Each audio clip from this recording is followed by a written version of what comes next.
Police prevent Lagos rally supporting Amotekun. Seals off Gani Fawemi Park as APC leader Bola Tinubu calls for dialogue. United States to place visa restrictions on Nigeria. In international news, IMF cuts global growth forecast for 2020-2021. And in sport, Super Eagles get third draw ahead of 2022 Qatar World Cup qualifiers.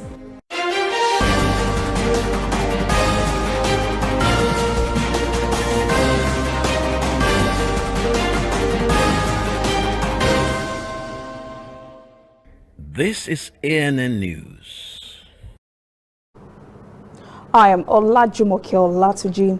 3 persons, including 2 medical doctors and a pregnant woman, has died in confirmed cases of Lassa fever at the Aminu Kano Teaching Hospital in Kano. Chairman of Niger Medical Association in Kano, Dr. Sanisu Bala, confirmed the death of the doctors, a consultant anesthesia and health officer, days after operating on a pregnant woman who was expected to be the primary carrier of the disease. Acting chairman of the Medical Advisory Committee, Dr. Awalu Umar Gajida, says the hospital was collaborating with the State Ministry of Health on contact tracing a secondary suspect.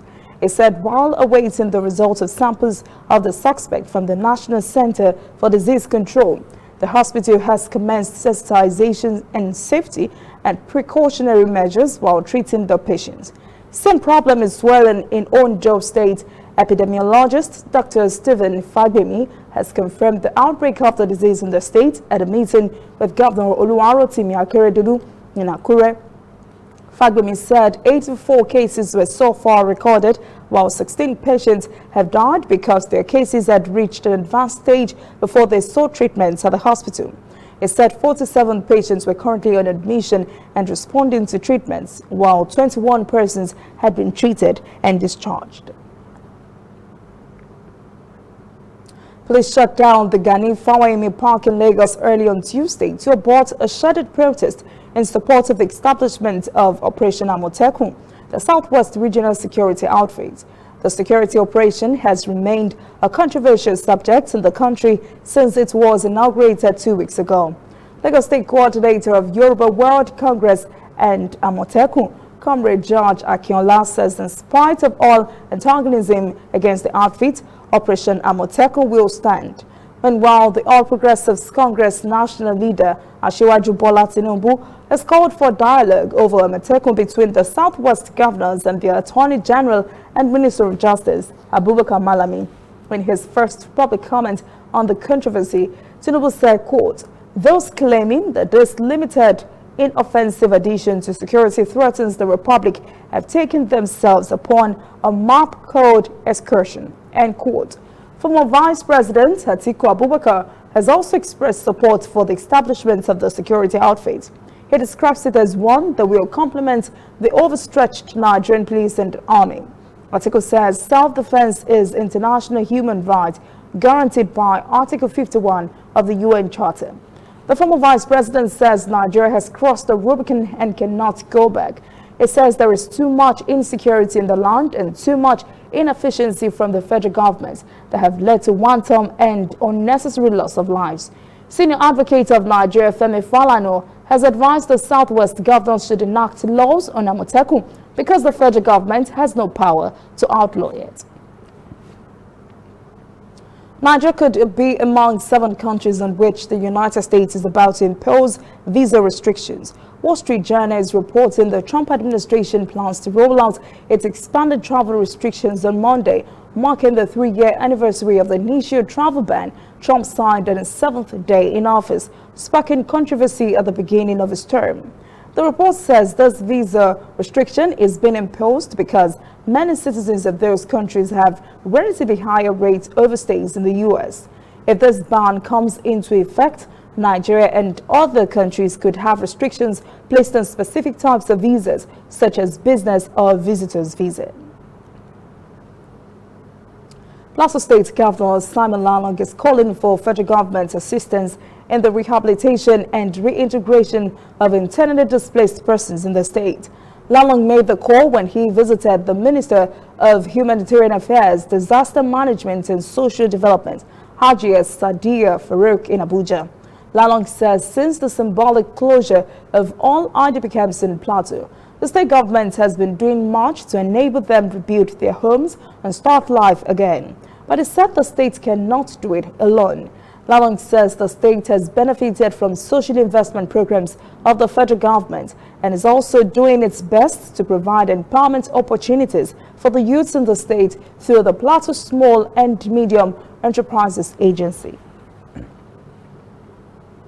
Former Senate President Dr. Bukola Saraki wants the courts to dismiss a suit filed by the Economic and Financial Crimes Commission, EFCC, seeking permanent forfeiture of its temporarily forfeited Ilorin houses to the federal government. Saraki says the suit was an abuse of court processes. It says it is an EFCC ploy to review the July 2018 decision of the Supreme Court discharging him from culpability arising from the same money and houses which are the subject matter of the suit. The EFCC is accusing the Senate, former president, of acquisition of properties with proceeds of unlawful activities by Saraki while he was Kwara State governor between 2003 and 2011. Saraki says the new EFCC lawsuit is meant to irritate, annoy, and scandalize him. He urged Justice Aikawa to dismiss it, but the case has been adjourned till early February. Niger is looking forward to be part of the top 70 compliant countries on the World Bank Ease of Doing Business register by 2023. Secretary to the Government of the Federation, Boss Mustafa, said this during the 3rd Nigerian Maritime Administration and Safety Agency Corporate Dinner and Merit Awards in Lagos. He said having moved from 170 since the inauguration of the Presidential Enabling Business Environment Council in 2016 to 131 last year shows there is room to move higher in the coming years. Mustafa explained that since President Muhammadu Buhari signed the Presidential Enabling Business Environment Council in 2016, the initiative has made it easier to do business in the country. Coming up, African stories. U.S. warns resumption of Libyan oil production. And later, international news. IMF cuts global growth forecast for 2020-2021.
The U.S. Embassy in Libya is calling for resumption of oil production in Libya after forces of rebel leader Khalifa Haftar shut down several major oil fields and pipelines.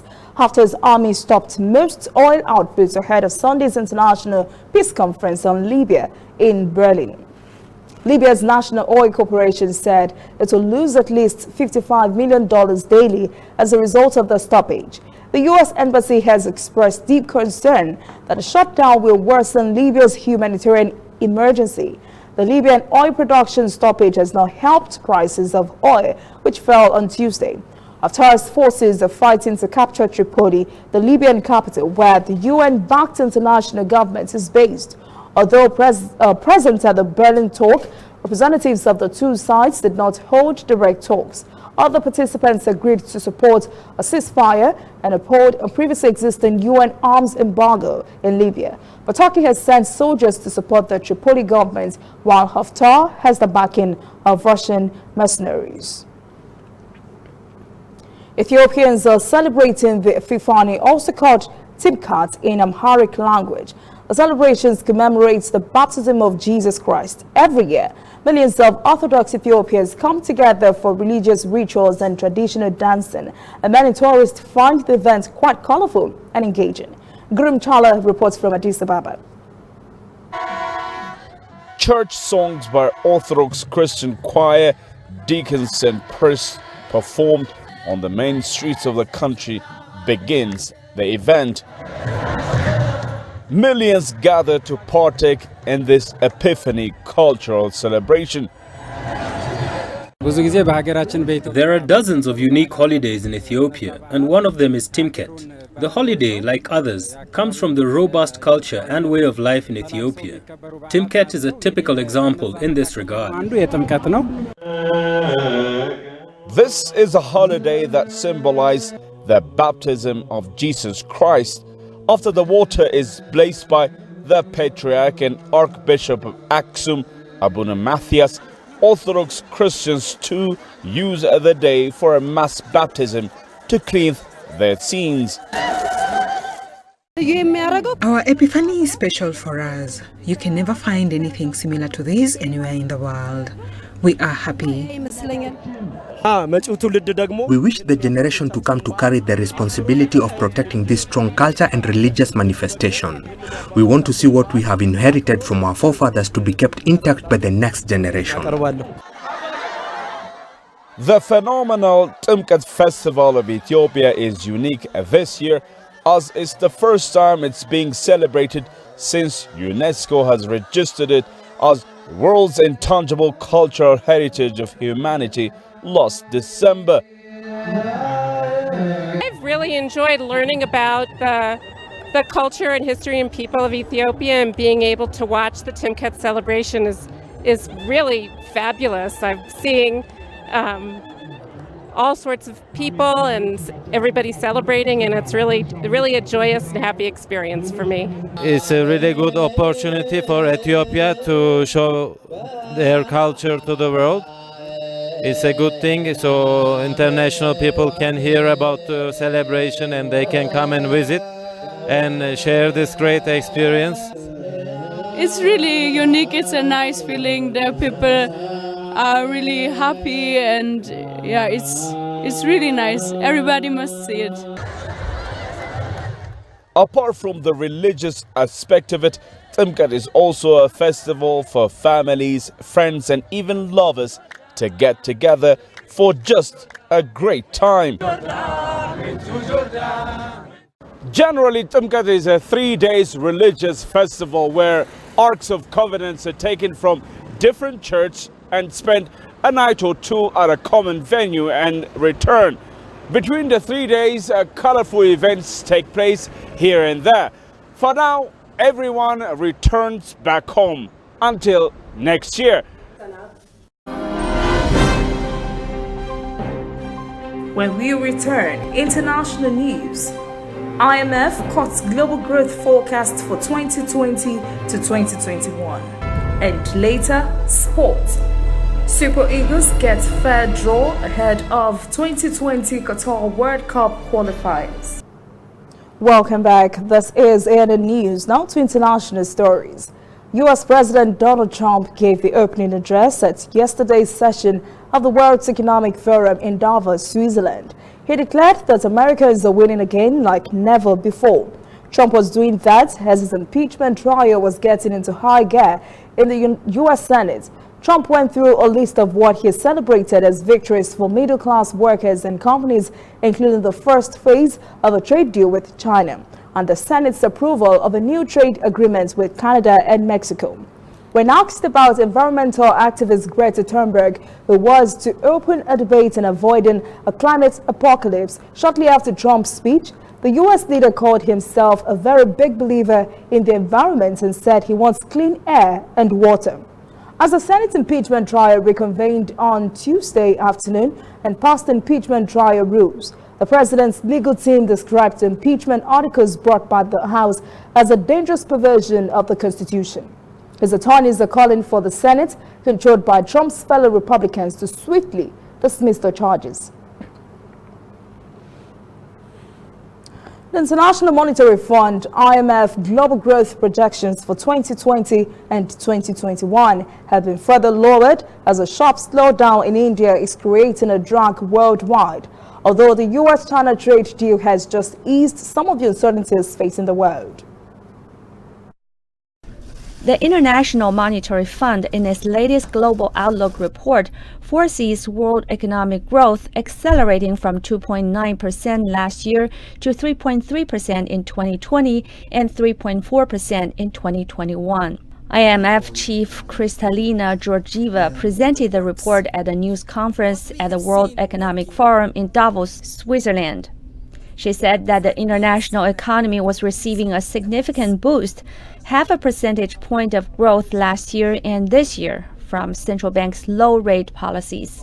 We expect a moderate pickup in global growth this year and next. We already see some tentative signs of stabilization. Recent data suggests that trade and industrial output are bottoming out, but we have not reached a turning point yet. The forecast is slightly bleaker than the one the IMF issued in October, mainly because of an expected sharp slowdown in India. The world's seventh biggest economy is expected to grow 5.8% this year, down from the 7% the IMF had forecast in October, and 6.5% in 2021, lower than the previously forecast 7.4%. In addition, problems in the Indian financial sector have reduced credit, crimping consumer spending in India. Meanwhile, an interim trade deal signed last week by the United States and China is expected to add to global growth this year by lowering tariffs and improving business confidence.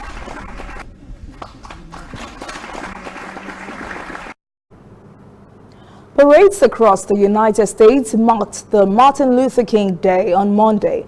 Many gathered to commemorate and celebrate the life of the civil rights leader who was assassinated in 1968. Edis Dionce reports on the Los Angeles Kingdom Day Parade. The annual Kingdom Day Parade has kicked off in the city of Los Angeles with a marching band, dance and music groups marching through the city, as some would call it the largest and the longest running birthday celebration in the nation. It's a national holiday and tens of thousands of people come out here to celebrate the life and legacy of Martin Luther King Jr.